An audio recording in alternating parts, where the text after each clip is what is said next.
Knap. Ned og læg. Ned og læg. Ja.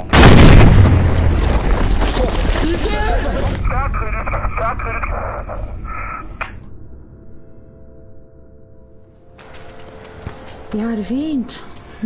Du kan glæde dig til at komme hjem til det der røverunge, mand.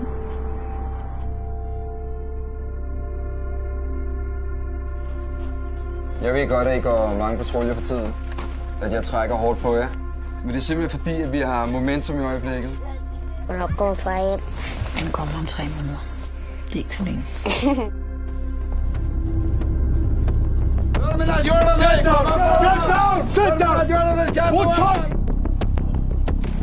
Hvis vi lige prøver at holde fokus her, så er det mig, der har mistet en af mine 21-årige drenge, som har ligget foran mig for blødt i dag. Det giver ikke nogen mening.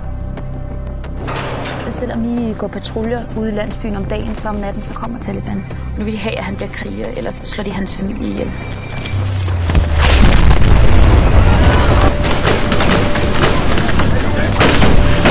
Vi skal ud herfra! Kom nu for helvede!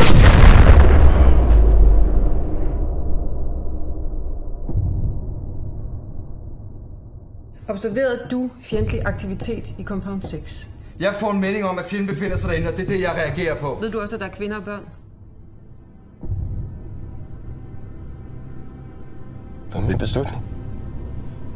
Jeg kan ikke give mændene skylden for det. Det kan godt være, at du har slået 8 børn ihjel. Du har 3 levende herhjemme. Undskyld.